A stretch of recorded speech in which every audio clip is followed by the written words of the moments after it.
Hello guys, welcome to our YouTube channel study with M. आज मैं आप सभी के लिए काफ़ी इंपॉर्टेंट वीडियो लेके आई हूँ। तो देखिए, आपके आगामी उत्तराखंड पुलिस के एग्ज़ाम के रिगार्डिंग हमारे द्वारा Uttarakhand police special mock series start की गई है, जिसका पार्ट 26 आज मैं आप सभी के लिए लेके आई हूँ।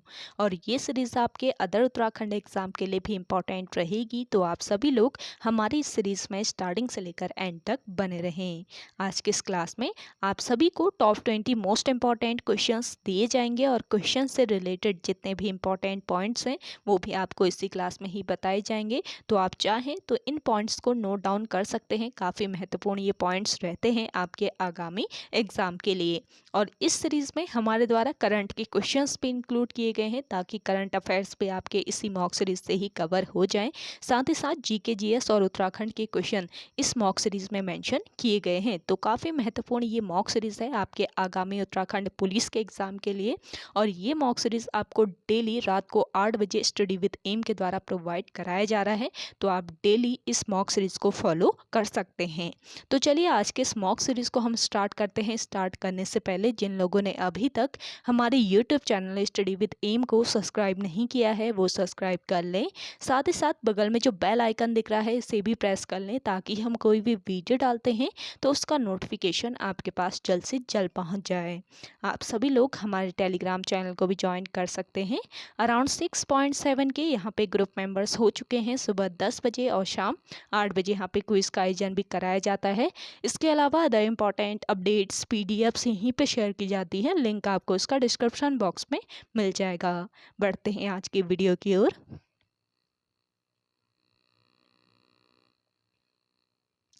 इस सीरीज का पहला क्वेश्चन है, हाल ही में खनिज और धातु उद्योग पर अंतर्राष्ट्रीय सम्मेलन कहाँ आयोजित किया गया। देखिए, काफ़ी महत्वपूर्ण ये क्वेश्चन है। हाल ही में खनिज और धातु उद्योग पर अंतर्राष्ट्रीय सम्मेलन आयोजित किया गया है और इसका आयोजन कहाँ किया गया है? नई दिल्ली में। ऑप्शन फर्स्ट यहाँ पे आपका करेक्ट आंसर है।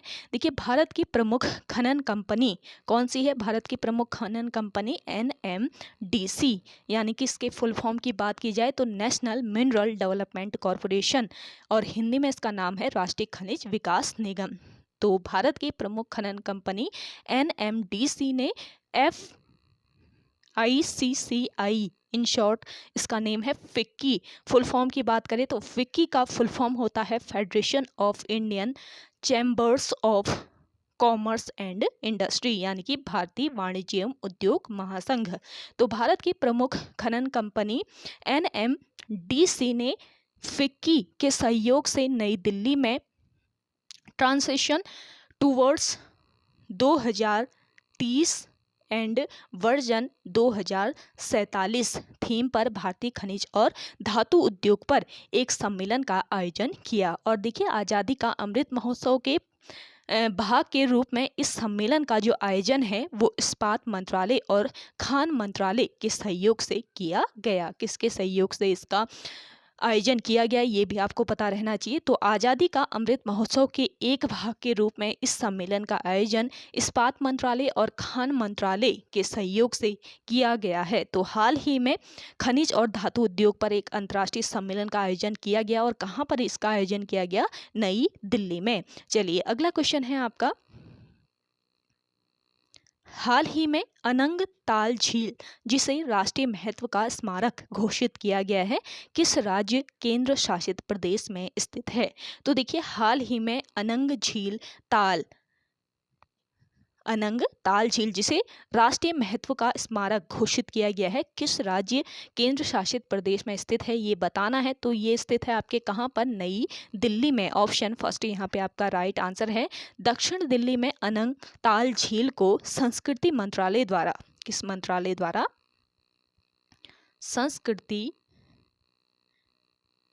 मंत्रालय द्वारा राष्ट्रीय महत्व का स्मारक घोषित किया गया है। कहाँ पर स्थित है? दिल्ली में। ये साउथ में स्थित है, तो ये ध्यान रखेंगे। दक्षिण दिल्ली में अनंग ताल झील को संस्कृति मंत्रालय द्वारा राष्ट्रीय महत्व का स्मारक घोषित किया गया है। देखिए, संस्कृति मंत्रालय ने अनंग ताल को प्राचीन स्मारक तथा पुरातात्विक स्थल और अवशेष अधिनियम 1958 के तहत राष्ट्रीय महत्व का स्मारक घोषित किया है? अनंग ताल जो है ये कुतुब परिसर के उत्तर पश्चिम में जोगमाया मंदिर के उत्तर में स्थित है और इसका निर्माण 1060 ईस्वी में किया गया था। इसका निर्माण, इस झील का निर्माण कब किया गया? 1060 ईस्वी में किया गया था। और इसके निर्माण के श्रेय की बात की जाए किसे दिया जाता है, तो इसके निर्माण का जो श्रेय है ये तोमर वंश के अंगद तोमर वंश के जो अनंगपाल थे, अंगद नहीं अनंगपाल, तो अनंगपाल द्वितीय, इसके निर्माण का श्रेय तोमर वंश के अनंगपाल द्वितीय को दिया जाता है। और इस वंश ने 8वीं और 12वीं शताब्दी के बीच वर्तमान हरियाणा और दिल्ली के कुछ हिस्सों में शासन किया। देखिए, अनंगपाल द्वितीय ने इंद्रप्रस्थ को आबाद करने में महत्वपूर्ण भूमिका निभाई थी, तो ये पॉइंट भी आपको ध्यान में रखना है, इंपॉर्टेंट है। और इसने ढिल्लिकापुरी, जो कि कहाँ पर स्थित है? दिल्ली में स्थित है, ये ध्यान रखेंगे। तो इसने जो आपका अनंगपाल द्वितीय है, इसने ढिल्लिकापुरी को तोमर वंश की राजधानी बनाया था। अगर आपसे क्वेश्चन पूछ लिया जाए कि बताएं ढिल्लिकापुरी को किस राजवंश ने अपनी राजधानी बनाई, तो किस वंश ने? तोमर वंश आपको याद रखना है। काफ़ी महत्वपूर्ण ये क्वेश्चन है और करंट से रिलेट करके आयोग के द्वारा ये क्वेश्चन पूछा जा सकता है। तो हाल ही में अनंगताल झील, जिसे राष्ट्रीय महत्व का स्मारक घोषित किया गया है, ये आपके नई दिल्ली में स्थित है। अगला क्वेश्चन देखिएगा, 65वें राष्ट्रमंडल संसदीय सम्मेलन की मेजबानी किसके द्वारा की गई? कौन करेगा? नहीं, ये जो 65वां राष्ट्रमंडल संसदीय सम्मेलन है ये हो चुका है, ये ध्यान रखेंगे। तो 65वें राष्ट्रमंडल संसदीय सम्मेलन की मेजबानी की है किसने? कनाडा ने। ऑप्शन फर्स्ट यहाँ पे आपका राइट आंसर है। देखिए, कनाडा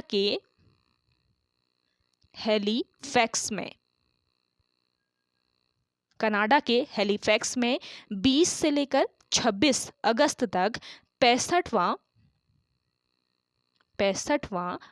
राष्ट्रमंडल संसदीय सम्मेलन का आयोजन किया गया। और सम्मेलन की थीम क्या थी? आपसे पूछा जा सकता है इस सम्मेलन की थीम क्या थी, और क्वेश्चन बन सकता है कि कनाडा में इसका आयोजन कहाँ पर किया गया या किस देश में इसका आयोजन किया गया। तो कनाडा के हैलिफैक्स में 65वां जो राष्ट्रमंडल संसदीय सम्मेलन है इसका आयोजन किया गया। और इस सम्मेलन की theme inclusive, accessible, accountable and strong parliament और the cornerstone of democracy and essential for development है। तो आपको इसकी थीम भी याद रखनी है, थोड़ा सा टफ है लेकिन आप नोट डाउन कर लीजिए और याद कर लीजिए। अगला क्वेश्चन देखते हैं। अगला क्वेश्चन है आपका, हिमालय का मैटरहॉर्न किस शिखर को कहा जाता है? देखिए, हिमालय का मैटरहॉर्न जो है ये किस शिखर को ये कहा जाता है? शिवालिक शिखर को, यानी कि ऑप्शन फर्स्ट यहाँ पे आपका राइट आंसर हो जाएगा। अगर आपसे क्वेश्चन पूछ लिया जाए कि बताएं शिवालिक जो शिखर है ये किस जनपद में स्थित है, तो आपको इस तरीके से भी याद रखना है। तो शिवालिक जो शिखर है ये आपके किस जनपद में? उत्तरकाशी जनपद में स्थित है। और यह शिवलिंग शिखर स्विस आल्प्स पर्वत के प्रसिद्ध अल्पाइन शिखर के समान है। अगला क्वेश्चन देखिएगा, पोखु देवता मंदिर किस जनपद में स्थित है? तो पोखु देवता का जो मंदिर है ये आपका उत्तरकाशी में स्थित है। ऑप्शन फोर्थ इस क्वेश्चन का राइट आंसर है। और देखिए, उत्तरकाशी के कहाँ पर स्थित है? मोरी गांव में यह मंदिर स्थित है। तो मोरी के पोखु देवता मंदिर में देवता के दर्शन करना वर्जित है। यहाँ पर देवता के दर्शन नहीं किए जाते हैं और यहाँ मंदिर का जो पुजारी होता है वो पीठ करके पूजा करता है। एकमात्र ऐसा मंदिर है जहाँ पर पीठ करके पूजा की जाती है। वैसे तो हम भगवान के दर्शन करने जाते हैं ना, तो यहाँ पर भगवान के दर्शन नहीं किए जाते हैं। और पोखु देवता को किसका प्रतिनिधि माना जाता है? भगवान, देखिए, पोखु देवता को कर्ण का प्रतिनिधि वह भगवान शिव का सेवक माना जाता है। भगवान शिव का इन्हें सेवक माना जाता है, जबकि कर्ण का प्रतिनिधि इन्हें माना जाता है। और पोखु देवता को न्याय का देवता भी कहा जाता है। एक तो देखिए कुमाऊं में गोलू देवता को न्याय का देवता कहा जाता है, और न्याय के देवता के रूप में अन्य कौन से देवता जाने जाते हैं पूछा जाए तो आपको पोखु देवता याद रखना है। अगला क्वेश्चन देखिएगा, ग्वारखा गुफा की खोज का श्रेय किसे दिया जाता है? देखिए ग्वारखा गुफा की खोज का जो श्रेय है ये जाता है किसको? राकेश भट्ट को। ऑप्शन थर्ड यहाँ पे आपका राइट आंसर है। देखिए ग्वारखा जो गुफा है ये आपके किस जिले में स्थित है? चमोली जिले में। चमोली जिले के डुंगरी गांव में, चमोली जिले के डुंगरी गांव में अलकनंदा नदी के तट पर स्थित है ग्वारखा गुफा। और यहाँ मानव भेड़ बकरियां मानव भेड़, इसके अलावा बकरियां नहीं, बारहसिंगा, मानव भेड़ बारहसिंगा के 41 रंगीन चित्र मिले हैं, जिसमें 8 चित्र जो हैं ये किसके थे? ये मानव के थे। और ग्वारखा चित्रों का मुख्य विषय क्या है? पशुओं को हाका देकर भगाना है। अगला क्वेश्चन है आपका, किस वंश के शासनकाल को वास्तुकला का स्वर्ण काल कहा जाता है? देखिए कौन सा ये वंश था जिसके शासनकाल को वास्तुकला का स्वर्ण काल कहा जाता है? तो ये राजवंश है कार्तिकेयपुर राजवंश। ऑप्शन फर्स्ट यहाँ पे आपका राइट आंसर है। कार्तिकेयपुर राजवंश उत्तराखंड का प्रथम ऐतिहासिक राजवंश माना जाता है, और इस वंश के प्रथम 3 परिवारों के 14 नरेशों ने 300 वर्ष तक शासन किया। कार्तिकेयपुर राजवंश की प्रारंभिक राजधानी कहाँ पर थी पूछा जा सकता है। तो कार्तिकेयपुर जो राजवंश है इसकी प्रारंभिक राजधानी जोशीमठ के दक्षिण में एक स्थान है जिसका नाम क्या है? कार्तिकेयपुर। तो कार्तिकेयपुर में इसकी प्रारंभिक राजधानी थी, कार्तिकेयपुर में प्रारंभिक राजधानी थी कार्तिकेयपुर राजवंश की। और कार्तिकेयपुर वंश का संस्थापक कौन था पूछ लिया जा सकता है। तो बसंत देव आपको याद रखना है, बसंत देव इस राजवंश का संस्थापक था। कार्तिकेयपुर राजवंश के अभी तक 9 अभिलेख प्राप्त हुए हैं, जिसकी लिपि क्या थी? कुटिला लिपि थी। तो ये लिपि भी आपको याद रखनी है। अक्सर आपसे पूछा जा सकता है आयोग के द्वारा कि जो कार्तिकेयपुर राजवंश के अभी तक अभिलेख मिले हैं उनकी लिपि क्या थी? तो कुटिला लिपि के ये अभिलेख हैं, ये ध्यान रखें। अगला क्वेश्चन है आपका, बृजनंदन घिल्डियाल का संबंध किस जनपद से है? देखिए बृजनंदन घिल्डियाल इनका संबंध है किस जनपद से? पौड़ी जनपद से, यानी कि ऑप्शन सेकेंड यहाँ पे आपका बिल्कुल राइट आंसर है। देखिए बृजनंदन घिल्डियाल ये एक कृषि विज्ञानी हैं, ये एक कृषि विज्ञानी हैं। तो आपसे पूछ लिया जाए कि बृजनंदन घिल्डियाल का संबंध किस क्षेत्र से है, तो आपको कृषि क्षेत्र याद रखना है। कृषि विज्ञानी है ये जिनका संबंध, कृषि वैज्ञानिक है ये ध्यान में रखना है। तो कृषि वैज्ञानिक है ये इनका कार्य क्षेत्र हो गया, और इनका संबंध श्रीनगर गढ़वाल से है। और वर्ष 1970-71 ईस्वी में इन्हें कृषि का सर्वोच्च सम्मान कृषि का जो सर्वोच्च सम्मान है कौन सा है? रफ़ी अहमद किदवई स्मृति सम्मान। तो इन्हें कब मिला है? वर्ष 1970-71 में। तो ये ध्यान रखेंगे, कृषि का जो सर्वोच्च सम्मान है रफ़ी अहमद किदवई स्मृति सम्मान, तो इन्हें वर्ष 1970-71 में दिया गया है। चलिए अगला क्वेश्चन है आपका, ऑपरेशन ब्लू एंजल का संबंध किससे है? देखिए ऑपरेशन ब्लू एंजल काफ़ी महत्वपूर्ण क्वेश्चन है, और इसका संबंध किससे है? इसका संबंध है मालवा भूस्खलन से। आप कमेंट करके बताइएगा कि ये मालवा जो भूस्खलन है ये कब हुआ था? ज़्यादा से ज़्यादा लोग कमेंट कीजिएगा। कई बार इसका आंसर मैं बता चुकी हूँ। आप सभी को टेलीग्राम पर जो क्विज़ कराई जाती है उसमें भी आपको मैंने ये क्वेश्चन दिया था। तो जो लोग डेली क्लासेस फॉलो कर रहे हैं एंड क्विज़ को फॉलो कर रहे हैं तो उन लोगों को आंसर आ गया होगा। साथ ही साथ सुबह के टेस्ट में भी आपको ये क्वेश्चन मैंने दिया हुआ है, तो जल्दी से आंसर कीजिएगा। अगला क्वेश्चन है, उत्तराखंड के किस जनपद को नेशनल ई गवर्नेंस अवार्ड में देश में प्रथम स्थान मिला है? तो उत्तराखंड का ये जनपद कौन सा है? ये आपका है रुद्रप्रयाग जनपद, जिसे नेशनल ई गवर्नेंस अवार्ड में देश में प्रथम स्थान मिला है। तो ऑप्शन फोर्थ यहाँ पे आपका राइट आंसर है। देखिए ई गवर्नेंस क्या है ये भी आपको जानना जरूरी है। ई गवर्नेंस सरकारी काम काजों में शीघ्रता लाने व सरकार के कार्यक्रमों को जनता तक पहुंचाने के लिए सूचना प्रौद्योगिकी का एक प्रयोग है। तो सूचना प्रौद्योगिकी का प्रयोग ही क्या है, ई गवर्नेंस है। और राज्य सरकार ने वर्ष 2001 को ई गवर्नेंस वर्ष घोषित किया। अगला क्वेश्चन है, संयुक्त राष्ट्र संघ के पहले महासचिव कौन थे? काफी महत्वपूर्ण क्वेश्चन है। जिन लोगों ने अभी भी लाइक नहीं किया है इस सेशन को तो लाइक कर लीजिए और ज़्यादा से ज़्यादा आपको सब्सक्राइब कर लेना है और इस सेशन को शेयर कीजिए अपने दोस्तों के साथ, अपने व्हाट्सएप ग्रुप्स में। देखिए, संयुक्त राष्ट्र महासंघ जो है इसके पहले महासचिव कौन थे?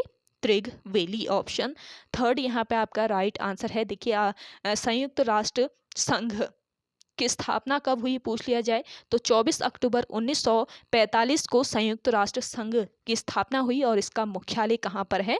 मुख्यालय है इसका न्यूयॉर्क में। न्यूयॉर्क में इसका मुख्यालय है, तो ये ध्यान रखेंगे। और संयुक्त राष्ट्र एक अंतर्राष्ट्रीय संगठन है। इसका उद्देश्य क्या है? इसका उद्देश्य अंतर्राष्ट्रीय कानून को सुविधाजनक बनाने के सहयोग, अंतर्राष्ट्रीय सुरक्षा, आर्थिक विकास, सामाजिक प्रगति, मानव अधिकार और विश्व शांति के लिए कार्यरत है ये संस्थान, ये ध्यान रखेंगे। और संयुक्त राष्ट्र की स्थापना 24 अक्टूबर 1945 को संयुक्त राष्ट्र अधिकार पत्र पर 50 देशों के हस्ताक्षर होने के साथ हुई थी। तो कब इसकी स्थापना हुई, मुख्यालय कहाँ पर स्थित है और इसके पहले महासचिव कौन बने, ये आपको ध्यान में रखना है। अगला क्वेश्चन है, पोंगल किस राज्य का त्योहार है? देखिए, पोंगल जो है ये किस राज्य का? ये तमिलनाडु राज्य का त्योहार है। ऑप्शन थर्ड यहाँ पे आपका राइट आंसर हो जाएगा। पोंगल जो है ये तमिल हिंदुओं का प्रमुख त्योहार है और यह प्रतिवर्ष 14-15 जनवरी को मनाया जाता है। प्रत्येक वर्ष मनाया जाता है 14-15 जनवरी को। और पोंगल का तमिल में अर्थ क्या होता है? उफान या फिर विप्लव इसका अर्थ होता है तमिल में। और पारंपरिक रूप से संपन्नता को समर्पित त्योहार है ये, और जिसमें समृद्धि लाने के लिए वर्षा, धूप तथा खेतीहर मवेशियों की आराधना की जाती है। और आपसे इसी क्रम में अगर ओणम पूछ लिया जाए, ओणम किस राज्य का त्योहार है, तो आपको केरला याद रखना है। केरला का त्योहार है ओणम त्योहार। अगला क्वेश्चन है आप सभी के लिए, देखिए, टिम्पानी किस राज्य का लोक नृत्य है? देखिए, ये जो सेशन है काफ़ी महत्वपूर्ण सेशन है। डेली रात को 8 बजे आपको ये प्रोवाइड कराया जा रहा है, जिसमें करंट अफेयर्स पे इंक्लूड किए गए हैं, ताकि करंट अफेयर्स आपके डेली बेसिस पर कवर होते चले, आपको लास्ट में एक साथ पढ़ने की ज़रूरत ना पड़े, कवर होते चलेंगे तो काफ़ी इजी रहेगा आपके एग्ज़ाम टाइम में आप सभी के लिए। साथ ही साथ जीके जीएस इसमें मेंशन किया गया है, काफ़ी महत्वपूर्ण क्वेश्चन जीके जीएस के इसमें दिए जा रहे हैं। साथ ही साथ उत्तराखंड तो मेंशन की ही गई है, तो आपको इसको डेली रात को 8 बजे फॉलो करना है। इस सेशन को आप सभी को पसंद आ रही है तो लाइक तो बनता है, जल्दी से लाइक कर लीजिए और ज़्यादा से ज़्यादा इस सेशन को आप सभी को शेयर करना है अपने दोस्तों के साथ, अपने व्हाट्सएप ग्रुप्स में। देखिए, काफ़ी यूनिक और इंटरेस्टिंग क्वेश्चन डेली लेके आती हूँ मैं आप सभी लोगों के लिए, तो इतना तो आप कर ही सकते हैं ना। तो जल्दी से आप सभी लोग शेयर कर दीजिए, काफ़ी मेहनत लगती है मुझे भी क्वेश्चन बनाने में, फिर हमारी टीम के द्वारा इसको टाइप किया जाता है, साथ ही साथ उसको रिकॉर्ड करने में भी काफ़ी समय लगता है। तो आप सभी लोग जल्दी से मिलकर इसको शेयर कर दीजिए, ज़्यादा से ज़्यादा लोगों तक पहुँचनी चाहिए ये सीरीज़, तभी तो कुछ फ़ायदा है इस सीरीज़ को बनाने का। तो ज़्यादा से ज़्यादा आपको शेयर कर लेना है। अगला क्वेश्चन है, विश्व ओजोन दिवस कब मनाया जाता है? देखिए, विश्व ओजोन दिवस मनाया जाता है आपके कब मनाया जाता है? 16 सितंबर को। ऑप्शन फर्स्ट यहाँ पे आपका राइट आंसर हो जाएगा। 16 सितंबर को पूरी दुनिया में विश्व ओजोन दिवस मनाया जाता है। ओजोन परत के बारे में लोगों को जागरूक करने के साथ ही इसे बचाने के समाधान की ओर ध्यान एकत्रित करने के उद्देश्य से यह दिवस मनाया जाता है और यही इसका उद्देश्य भी है, ये ध्यान रखेंगे। अगला क्वेश्चन देखें। अगला क्वेश्चन है, आर्थिक सहयोग और विकास संगठन की स्थापना कब की गई? मोस्ट इंपॉर्टेंट क्वेश्चन है। देखिए, आर्थिक सहयोग और विकास संगठन, इसकी स्थापना की अगर हम बात करें तो इसकी स्थापना कब की गई? इसका करेक्ट आंसर हो जाएगा वर्ष 1960 में। तो ऑप्शन फर्स्ट ही यहाँ पे आपका राइट आंसर है। आर्थिक सहयोग और विकास संगठन 35 सदस्य देशों की एक अंत सरकारी आर्थिक संगठन है जिसकी स्थापना 1960 ईस्वी में आर्थिक प्रगति और विश्व व्यापार को प्रोत्साहित करने हेतु की गई थी। और अधिकांश OECD सदस्य उच्च आय OECD सदस्य क्या है, आर्थिक सहयोग और विकास संगठन के जो सदस्य हैं इनको इन शॉर्ट OECD सदस्य कहा जाता है। तो अधिकांश OECD सदस्य उच्च आय वर्ग अर्थव्यवस्थाएं हैं जिनकी मानव विकास सूचकांक बहुत उच्च है और विकसित देशों के रूप में माना इन्हें जाता है। और भारत इसका सदस्य देश नहीं है, ये ध्यान रखेंगे। आर्थिक सहयोग और विकास संगठन का सदस्य देश नहीं है कौन, भारत। तो ये ध्यान रखेंगे। इसके कितने सदस्य देश हैं, 35 सदस्य देश है, इसको ध्यान रखें, जिसमें भारत सम्मिलित नहीं है। अगला क्वेश्चन है, इसका मुख्यालय कहाँ पर है, पूछ लिया जाए आपसे तो आपको पेरिस याद रखना है। पेरिस फ्रांस में आर्थिक सहयोग और विकास संगठन का मुख्यालय है। अगला देखिएगा, पूर्णागिरि शक्तिपीठ किस शिखर पर स्थित है। देखिए पूर्णागिरि शक्तिपीठ जो है ये आपके किस शिखर पर स्थित है, ये स्थित है अन्नपूर्णा शिखर पर, यानी कि ऑप्शन फर्स्ट यहाँ पे आपका राइट आंसर है, अन्नपूर्णा शिखर पर स्थित है पूर्णागिरि शक्तिपीठ। देखिए चंपावत जिले के टनकपुर में, चंपावत जिले के टनकपुर में पूर्णागिरि शक्तिपीठ है और इस परिसर में चैत्र नवरात्र में मेला लगता है जो कि कब तक चलता है, 2 माह तक, लगभग 2 माह तक यह मेला चलता है। तो काफ़ी दिनों तक ये मेला चलता है, इसको ध्यान में रखें। और किस जनपद में है पूछ लिया जाए तो चंपावत आपको याद रखना है, चंपावत जनपद में माँ पूर्णागिरि शक्तिपीठ है। और टनकपुर को इसका प्रवेश द्वार भी कहा जाता है माँ पूर्णागिरि शक्तिपीठ का, तो ये ध्यान रखेंगे। अगला है आपका अन्नकूट मेला किस जनपद में आयोजित किया जाता है। अन्नकूट जो मेला है ये कहाँ पर लगता है, इसका करेक्ट आंसर हो जाएगा रुद्रप्रयाग जनपद में, ऑप्शन 4 तो यहाँ पे आपका राइट आंसर है। देखिए जो आपका रुद्रप्रयाग जनपद में केदारनाथ धाम है, केदारनाथ, तो केदारनाथ धाम में कपाट बंद होने के दिन एक उत्सव मनाया जाता है जिसका नाम क्या है, आपने पढ़ा होगा, इसका नाम है भतुज उत्सव। भतुज उत्सव कब मनाया जाता है, जब केदारनाथ धाम के कपाट बंद होते हैं। और इस उत्सव को ही क्या कहा जाता है, इस उत्सव को ही अन्नकूट कहा जाता है, यानी कि इसे अन्नकूट मेला भी कहा जाता है। अगला क्वेश्चन है आपका, गढ़वाल क्षेत्र में प्रथम जाति आधारित संस्था कौन सी है। देखिए काफ़ी इंपॉर्टेंट क्वेश्चन है, गढ़वाल क्षेत्र में प्रथम जाति आधारित जो संस्था है ये है आपकी कौन सी, इसका करेक्ट आंसर हो जाएगा सरोला सभा, ऑप्शन सेकेंड यहाँ पे आपका राइट आंसर है। देखिए सरोला सभा की स्थापना तारादत्त गैरोला के द्वारा की गई, किसने इसकी स्थापना की पूछ लिया जाए तो तारादत्त गैरोला ने इसकी स्थापना की। तारादत्त गैरोला के जन्म की अगर हम बात करें तो 1875 ईस्वी में कहाँ पर, किस जनपद में, टिहरी जनपद में तारादत्त गैरोला का जन्म हुआ। और इन्होंने वर्ष 1901 ईस्वी में गढ़वाल हितकारिणी सभा की भी स्थापना की और वर्ष 1917 ईस्वी में राय बहादुर की उपाधि इन्हें दी गई। और कुमाऊं परिषद का जो दूसरा अधिवेशन हुआ था, कहाँ पर हुआ था कुमाऊं परिषद का दूसरा अधिवेशन, हल्द्वानी में। कब हुआ, वर्ष 1918 ईस्वी में हुआ। तो तारादत्त गैरोला ने इसकी अध्यक्षता की थी, इस अधिवेशन की, हल्द्वानी जो अधिवेशन हुआ था इसकी अध्यक्षता किसके द्वारा संपन्न कराई गई थी, तारादत्त गैरोला के द्वारा।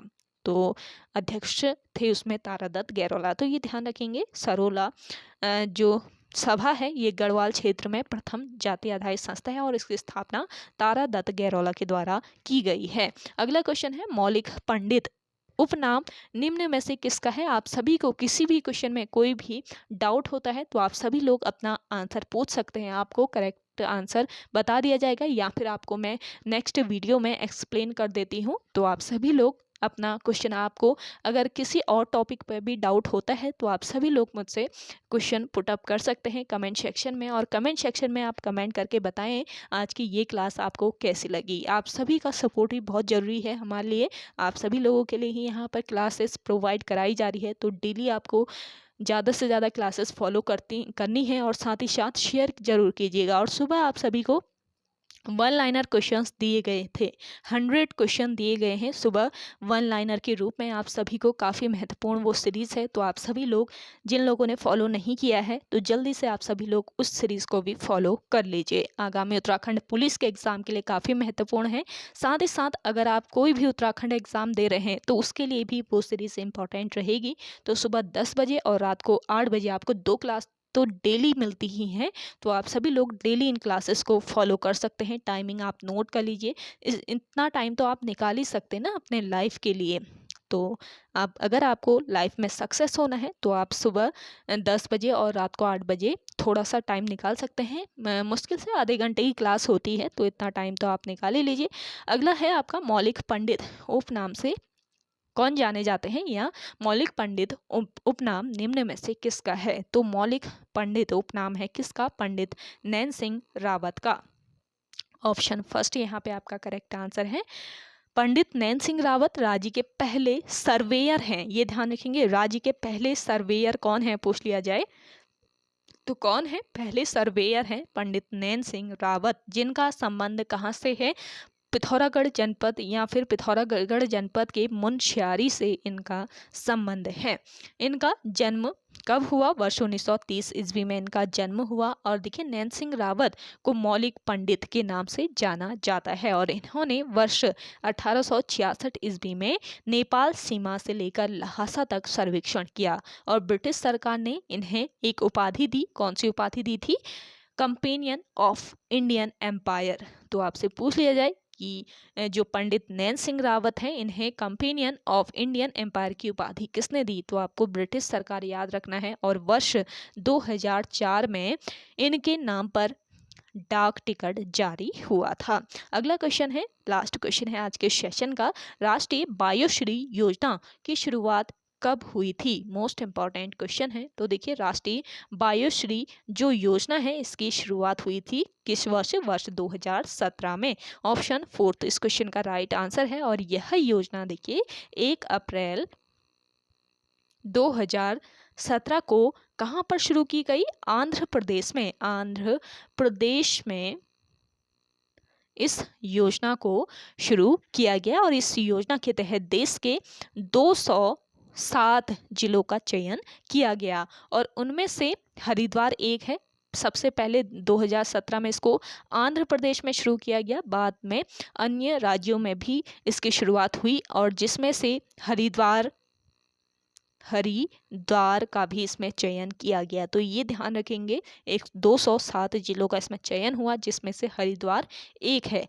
तो उत्तराखंड से रिलेट करके भी यह क्वेश्चन पूछा जाता है। साथ ही साथ बायोश्री राष्ट्रीय योजना की सबसे पहले शुरुआत कहाँ पर हुई ये भी क्वेश्चन पूछा जा सकता है आपके जीके जीएस से रिलेट करके। तो आप सभी को हर तरीके से इसको याद रखना है। तो ओके गाइज, आज के सेशन में इतना ही। आई होप आप सभी को आज का ये सेशन पसंद आया होगा। अगर आप सभी को आज का ये सेशन पसंद आता है तो सेशन को लाइक करें, शेयर कीजिए, और जिन लोगों ने अभी भी हमारे YouTube channel study with M को सब्सक्राइब नहीं किया है वो सब्सक्राइब कर लीजिए। और चलिए मिलते हैं एक नई इंटरेस्टिंग वीडियोस के साथ, तब तक के लिए धन्यवाद।